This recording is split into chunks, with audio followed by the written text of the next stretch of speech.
Assalamualaikum warahmatullahi wabarakatuh. Halo teman-teman, kembali lagi bersama channel Echa. Iya, Echa. Apa kabar teman-teman semua? Semoga selalu dalam keadaan sehat. Harus sehat lah, nggak boleh sakit. Sebelumnya, perkenalkan lagi, nama panjang saya Elsa Mezahwa. Saya mahasiswi dari Program Studi Pendidikan Guru Sekolah Dasar Fakultas Keguruan dan Ilmu Pendidikan Universitas Riau tahun 2021 dengan NIM 2101111284. Oke, kali ini saya akan menjelaskan kepada teman-teman semua tentang bunyi, terutama kepada anak-anak peserta didik sekolah dasar. Di sini kita akan belajar tentang bunyi, sifat-sifat bunyi, serta sumber bunyi itu berasal. Langsung saja simak penjelasan tentang bunyi, sifat-sifat bunyi, serta sumber bunyi berikut ini.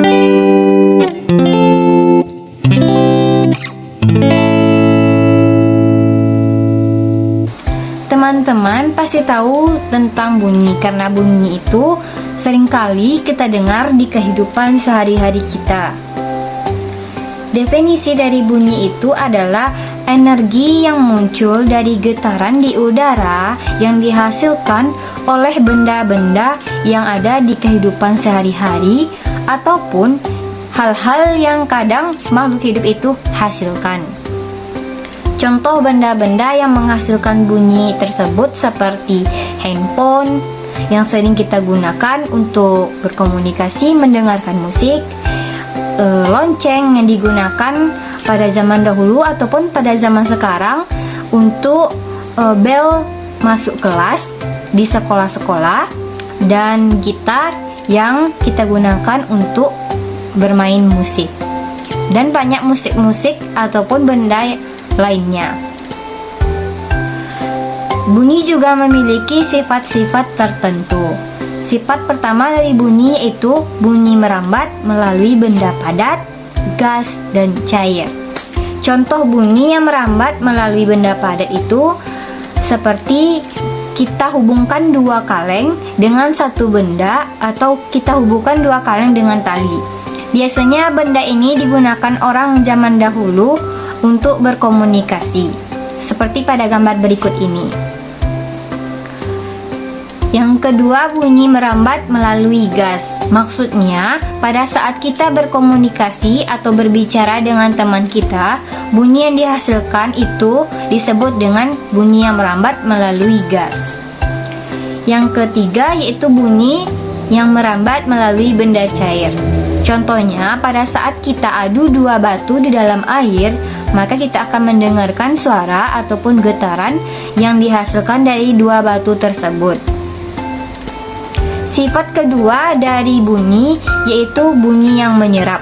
Maksudnya, bunyi yang diserap itu oleh benda-benda yang memiliki permukaan lunak.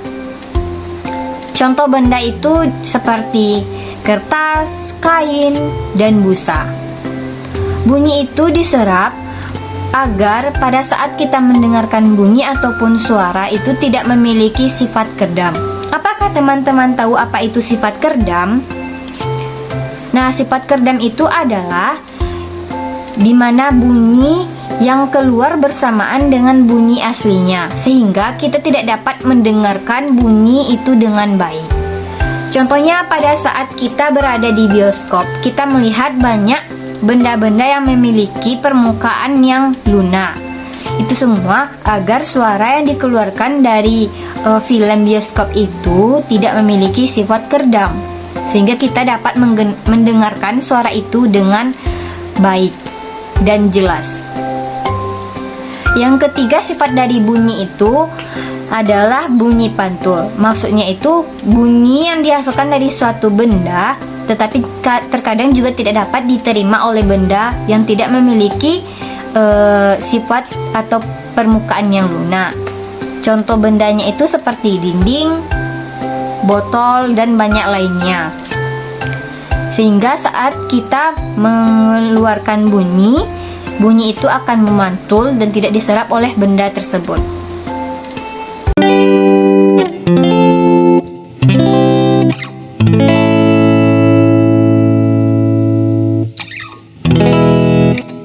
Seperti yang telah saya jelaskan sebelumnya, bunyi itu berasal dari benda ataupun dari manusia itu sendiri yang muncul berupa getaran seperti pukulan, gesekan, tiupan, ataupun secara alami tanpa campur tangan manusia. Nah, apakah teman-teman tahu bagaimanakah cara bunyi itu bisa sampai ke telinga kita atau bagaimanakah cara kita mendengar? Di sini saya akan kasih tahu kepada teman-teman semua bagaimanakah jalan suara atau bunyi itu bisa sampai ke telinga kita.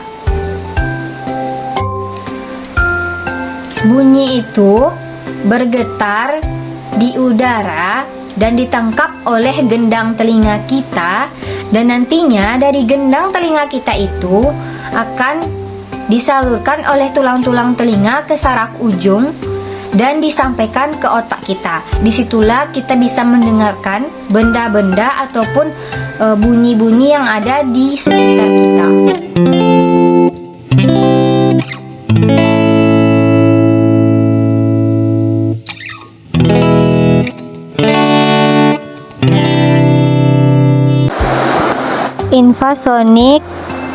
Infrasonik merupakan bunyi yang amat lemah.